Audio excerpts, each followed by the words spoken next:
अस्सलाम वालेकुम स्टूडेंट्स। अच्छा स्टूडेंट्स, कल हम लोगों ने जो टॉपिक पढ़ा था इफ़ स्टेटमेंट और फॉर लूप जावास्क्रिप्ट में हम लोगों ने यूज़ किया था, और हम लोगों ने ये देखा था कि हम लोग प्रैक्टिकली किसी भी प्रोग्राम को किस तरह से लिख सकते हैं और किस तरह से हम लोग उसकी उसकी आउटपुट जनरेट करवा सकते हैं। ये तो जैसे हम लोगों ने इफ़ स्टेटमेंट और फॉर लूप पढ़ा था, ऐसे ही हमारे पास जावास्क्रिप्ट में एक और है टॉपिक एरे। अब एरे होता क्या है कि देखो, जब भी हम कोई सेम टाइप के कुछ वेरिएबल्स लेना चाहते हैं तो उसके लिए हमें बार बार वेरिएबल्स डिफ़ाइन करने पड़ते हैं।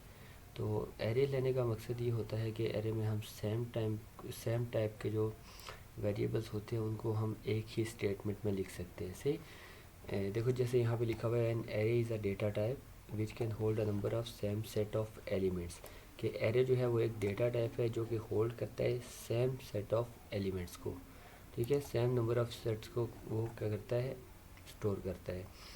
And we do not need to define multiple variables of same type like num1 num2 up to num25। ये कि अगर हमने सेम टाइप के कुछ वेरिएबल्स लेने हैं तो उसके लिए हमें क्या होता था कि बार बार वेरिएबल्स को डिफ़ाइन करना पड़ता था। जैसे देखो, ये कुछ एग्जांपल्स मैंने लिखी यहाँ पे। तो इसमें देखो, वेरिएबल अगर मैंने कुछ नंबर्स ही इनपुट लेने हैं, ऐसे ही अगर मैं खुद से नंबर्स डिफ़ाइन कर रहा हूँ या मैं यूज़र से नंबर्स ले रहा हूँ, ठीक है, तो उसके लिए हमें मल्टीपल वेरिएबल्स डिफ़ाइन करने पड़ते थे। जैसे अगर मैंने 4 नंबर्स लेने हैं तो उसके लिए देखो, सबसे पहले मैं वेरिएबल num1 लिखूँगा, फिर उसकी वैल्यू असाइन करूँगा, फिर num2 num3 एंड num4 के नाम से 4 वेरिएबल्स दिए, और उन चारों में हमने क्या किया, अलग अलग से वैल्यूज़ डिफ़ाइन की। सही है। लेकिन जब हम एरे यूज़ करेंगे तो इसमें हमारा ये होगा कि हम लोगों को अलग से ये वेरिएबल्स लेने नहीं पड़ेंगे। ठीक है। और इसके बाद क्या होता है कि we can declare an array which contain 25 values. अब यहाँ पे 25 वैल्यूज़ क्यों बता रहे हैं, क्योंकि यहाँ पे देखो हमने जो एग्जांपल बताई थी num1 num2 up to num25, तो ये बता रहे हैं कि num25 तक अगर आप लोगों ने कोई वेरिएबल्स लेने हैं तो उसके बेहतर है कि आप लोग एरे डिक्लेयर कर दो और उसमें आप लोग 25 वैल्यूज़ एक ही स्टेटमेंट में ले सकते हो। And this way we can directly access any value by just passing the respective array index number। और अगर हमने कोई भी वैल्यू प्रिंट आउट करवानी है तो हम क्या करेंगे, डायरेक्टली एरे इंडेक्स नंबर बता के हम लोग उस वैल्यू को आउटपुट करवा लेंगे। सही है। और array index number start with zero, और एरे का जो इंडेक्स नंबर होता है वो स्टार्ट होता है ज़ीरो से, वन से स्टार्ट नहीं होता। नॉर्मली काउंटिंग हम लोग वन से करते हैं, 1 2 3 4। सही है। लेकिन एरे के जो इंडेक्स नंबर होगा वो ज़ीरो से स्टार्ट होगा। ज़ीरो जो होगा वो आपका एज अ वन काउंट होगा। ठीक, ज़ीरो अगर आपने लेट से 5 नंबर्स लेने हैं तो आप एरे में 4 लिखोगे, क्योंकि फिर वो ज़ीरो से स्टार्ट करेगा, 0 1 2 3 एंड 4। सही है। तो अभी हम लोग देखते हैं कि हम लोग एरेस को लिख किस तरह से सकते हैं। तो मैं आपको प्रैक्टिकली करके बताता हूँ इसका कि हम लोग किस तरह से एरे को लिख सकते हैं। सही है। अभी देखो, यहाँ पे मैं W3 स्कूल पे दोबारा से आया, जहाँ पे कल हम लोगों ने कुछ प्रोग्राम्स लिखे थे। तो उसी से रिलेटेड देखो अभी क्या है, सबसे पहले वही HTML का tag, body tag and JavaScript का टैग कि हम लोग जावास्क्रिप्ट लैंग्वेज यूज़ कर रहे हैं। सही। अब देखो, हमने करना क्या है कि हमने एरेस डिफ़ाइन करने हैं, एरे की वैल्यू लेनी है। तो सिंपल में क्या करूँगा, ARR, एरे की शॉर्ट फॉर्म ARR लिख दिया, इज़ इक्वल टू। अब यहाँ पे आपने क्या करना है, आप लोगों ने ये दो ब्रैकेट्स ऐड करनी है। ठीक है, आप लोगों ने ये ब्रैकेट्स ऐड करनी है और उसके बाद सेमी कॉलन आप लोगों ने ऐड करना है अगर आप नल एरे ले रहे हैं। ठीक, 2-3 मेथड्स हैं एरे लेने के, मैं आपको बताता हूँ कि होते क्या हैं। ठीक है, अभी यहाँ पे हम नल ले रहे हैं, इसके अंदर हमने कोई भी वैल्यूज़ डिफ़ाइन, लेट से देखो यहाँ पे 520 मैं लिख रहा हूँ, कुछ भी वैल्यू हमने डिफ़ाइन नहीं की। ठीक है, अब हम यहाँ पे क्या करेंगे, हम खुद से वैल्यूज़ डिफ़ाइन करेंगे, उसको बताएंगे कि हम खुद से वैल्यूज़ किस तरह से ले सकते हैं। अब एरे, अब इसके बाद दोबारा से मैं ये ब्रैकेट्स यूज़ कर रहा हूँ, स्क्वायर ब्रैकेट्स, और यहाँ पे आप देखो मैं क्या करूँगा, ज़ीरो से स्टार्ट करूँगा, क्योंकि मेरा जो एरे का इंडेक्स नंबर है वो ज़ीरो से स्टार्ट होता है, इक्वल टू। अब यहाँ पे आपने जो भी वैल्यूज़ असाइन करनी है, लेट से मैं 5 नंबर ऐड कर रहा हूँ, 5। अभी मैं कर रहा हूँ इसको कॉपी, एंड नेक्स्ट मैं क्या कर रहा हूँ, इसको पेस्ट कर रहा हूँ। मैं लेट से 4 वैल्यूज़ लेना चाह रहा हूँ। ठीक है, और यहाँ पर मैं arrays number, index number change कर दूँगा, 0 1 2 एंड 3। और यहाँ पे वैल्यूज़ भी मैं चेंज कर रहा हूँ, लेट से 5 6 2 एंड 3। ठीक है, ये मैंने वैल्यूज़ इंटर कर दिया। अब हमने क्या करना है, इन वैल्यूज़ को हम लोगों ने आउटपुट करवाना है, आउटपुट में शो करवाना है। तो उसके लिए हम लोग यूज़ करेंगे डॉक्यूमेंट डॉट राइट का फंक्शन। ये सबको पता ही है, डॉक्यूमेंट डॉट राइट हम लोग यूज़ करते हैं आउटपुट के लिए, और प्रॉम्प्ट हम लोग यूज़ करते हैं इनपुट के लिए, ठीक है।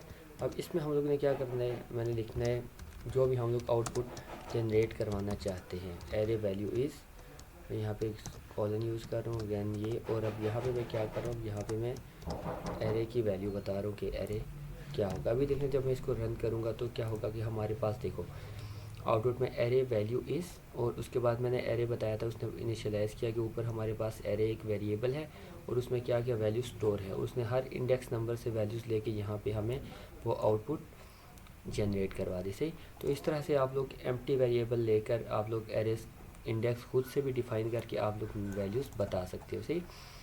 लेकिन अगर हम लोगों ने करना है कि हम लोग यही काम एक ही लाइन में भी करना चाहें, वो भी हम लोग कर सकते हैं एक स्टेटमेंट में। अभी मैं इन सब को हटा रहा हूँ, सही। और अब देखो, अब मैं क्या करूँगा, मैं यहीं पे वैल्यूज़ डिफ़ाइन करूँ। यहाँ पे मैं लिख रहा हूँ 5 4 7 9 एंड 10। ये मैंने 5 वैल्यूज़ दी। अब देखो हमारे एरे इंडेक्स जो है वो 4 है, 0 से 4 तक चल रहा है, 5 4 7 9 एंड 10। अब देखना जब मैं रन करूँगा इसको तो हमारी वैल्यूज़ चेंज हो जाएंगी आउटपुट में। देखो 5 4 7 9 एंड 10। तो इस तरह से आप लोग कोई भी वैल्यूज़ लिख सकते हो। नल एरे ऐड करके भी आप लोग एरे इंडेक्स नंबर खुद भी डिफ़ाइन कर सकते हो, और आप लोग एरे की लाइन में ही खुद से करोगे तो वो खुद से क्या करेगा, एरे इंडेक्स नंबर डिफ़ाइन कर लेगा और वहीं से आपको आउटपुट जनरेट करवा देगा। ये समझ आ गया आप सबको। अच्छा, अब इसके बाद है हमारे पास कि हम लोग अगर कोई, जैसे हम लोग प्रॉम्प्ट का फंक्शन यूज़ करते थे, उसके थ्रू अगर हम लोग कोई वैल्यूज़ डिफ़ाइन करना चाह रहे हैं तो वो हम लोग किस तरह से करेंगे। सही, अभी देखो मैं ये क्या कर रहा हूँ, मैं यहाँ पे इस वाले को दोबारा से नल कर रहा हूँ, सही है। इसको मैंने नल कर दिया क्योंकि क्या करना है, हमने यूज़र से वैल्यू लेनी है, तो हमने खुद से वैल्यू नहीं करनी, इस वजह से मैंने एरे इंडेक्स को नल कर दिया। अब मैं यहाँ पे बता रहा हूँ कि फॉर लूप में लगा रहा हूँ कि हमारी वैल्यूज़ कब तक आनी चाहिए, कितनी वैल्यूज़ हम लोगों ने यूज़र से लेनी है, ठीक है। तो लेट्स से मैं आई के नाम से एक वेरिएबल ले रहा हूँ, i is equal to 1 semicolon, i less than or equal to k जहाँ तक हम लोग अपनी वैल्यूज़ लेना चाहते हैं। लेट्स से मैं 5 वैल्यूज़ लेना चाहता हूँ, 5 लिख दिया एंड आई प्लस प्लस, सही है। तो अब क्या करेगा, ये यूज़र से 5 वैल्यूज़ लेगा, और 5 वैल्यूज़ लेने के लिए हम लोग क्या यूज़ करेंगे, हम लोग प्रॉम्प्ट का फंक्शन यूज़ करेंगे एरे। देखो क्योंकि हम लोग एरे में वैल्यू ले रहे हैं, एरे वेरिएबल है हमारा, एरे लिया, और एरे के अंदर हमारा वेरिएबल क्या है, फॉर लूप में हमने क्या वेरिएबल लिया, आई, कि वैल्यूज़ किस में स्टोर होनी है, आई में स्टोर होनी है, सही। इज़ इक्वल टू, यहाँ पे हम प्रॉम्प्ट का फंक्शन यूज़ करेंगे, ठीक है। और अब हम लोग यहाँ पे जो भी लिखेंगे वो यूज़र को एज इट इज़ शो होगा कि वो उसने क्या इंटर करना है। मैं यहाँ पे लिख देता हूँ इंटर एरे वैल्यूज़, तो ये यूज़र को दिखेगा कि इंटर एरे वैल्यूज़, ठीक है। अब देखें जब मैं इसे अभी से रन करूँगा तो ये देखो अब मुझसे क्या करे, ये मुझसे यहाँ पे आउटपुट मांग रहा है कि मैंने खुद से वैल्यू इंटर करनी है, ठीक है। अब यहाँ पे देखो मैं कोई भी नंबर इंटर करता हूँ, मैं 2 इंटर कर रहा हूँ, इंटर प्रेस किया, वो मुझसे सेकंड वैल्यू मांग रहे हैं, मैंने 5 इंटर किया, फिर वो थर्ड वैल्यू मांगेगा 6 7 एंड 8, मैंने 5 वैल्यू इंटर किया। अब देखें जब मैं इंटर प्रेस करूँगा, ओके, तो ये देखो मेरी वैल्यूज़ यहाँ पे अपडेट हो गई। इसने क्या किया, यूज़र से वैल्यू लेके हमें यहाँ पे आउटपुट जनरेट करवा कर दे दी, ठीक है। अच्छा, अब इसी चीज़ को आप लोग लिख सकते हो अपने जैसे मैंने बताया था कि आप लोग नोटपैड में भी लिख सकते हो। अच्छा, नोटपैड में ये देखो मैंने ऑलरेडी ये प्रोग्राम लिखा हुआ था इसी से रिलेटेड, और यहाँ पे देखो क्या है कि हमारे पास मैंने इसका टाइटल भी ऐड किया, एरे इन जावास्क्रिप्ट, अगर आप लोग कोई टाइटल ऐड करना चाहते हो, सही है। अब यहाँ पे देखो क्या है कि सेम उसी तरह से हमारे पास जो प्रोग्राम W3 स्कूल में मैंने लिखा वहीं यहाँ वही प्रोग्राम सेम यहाँ पे लिखा हुआ है, सिर्फ जो हेड और टाइटल का टैग है वो यहाँ पे मैंने टाइटल ऐड करने के लिए हेड का टैग भी यूज़ किया। और यहीं पे देखो सेम वही आ रहा है इंटर, यहाँ पे मैं वही लिख देता हूँ एरे वैल्यूज़, ठीक है। तो वही हमें आउटपुट दिखेगी, एरे वैल्यू इज़ एरे। अब मैं क्या करूँ, मैं इसको यहाँ से सेव कर रहा हूँ, एरे डॉट HTML, मैंने इसको सेव कर दिया, इसको मैंने सेव कर दिया। और अब देखिएगा ज़रा कि मैं अभी यहाँ से इसको जब रन करूँगा तो ये मुझसे वैल्यूज़ मांग रहा है, देखो लिखा हुआ है इंटर एरे वैल्यूज़, यहाँ पे ये हमें एरे की वैल्यूज़ को बता रहा है कि हमने क्या वैल्यूज़ देखनी है। अब देखो मैं यहाँ पे वैल्यूज़ दोबारा से इंटर कर रहा हूँ, 10, 5, 9, 6, 3 एंड 4। देखो अब जब मैं इंटर करूँगा तो ये क्या हुआ, इसने मुझे सारी वैल्यूज़ यहाँ पे आउटपुट में शो करवा दिए। देखो आउटपुट यहाँ पे आपको ये इसकी आउटपुट जनरेट होकर मिल गई। तो इस तरह से आप लोग कोई भी वैल्यूज़ एरे में नल एरे लेकर भी कर सकते हो, एरे इंडेक्स नंबर खुद से भी डिफ़ाइन कर सकते हो, और यूज़र से भी आप लोग वैल्यूज़ ले सकते हो। देखो इससे हमें एडवांटेज क्या हुआ कि हमें बार बार वेरिएबल लेके अगर हमने कोई आउटपुट जनरेट करवानी थी मल्टीपल टाइम्स, हमने नंबर 4 नंबर्स थे हमारे पास, हमने उनकी वैल्यूज़ को आउटपुट करवाना था, तो हमें क्या करना पड़ रहा था, बार बार हमें डॉक्यूमेंट डॉट राइट का फंक्शन लगाना पड़ा था और हमें वो चीज़ आउटपुट जनरेट करवाना चाहती थी, और हमें वेरिएबल्स भी बार बार इनिशियलाइज डिफ़ाइन करने पड़ रहे थे।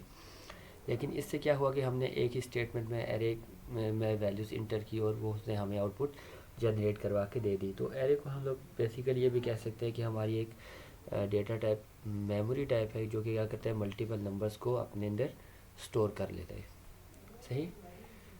तो इसकी आप लोग प्रैक्टिस करिएगा कि प्रैक्टिकल भी हम लोग किस तरह से करते हैं, और सबकी कॉपीज़ पे भी ये प्रोग्राम्स लिखे होने चाहिए मस्ट।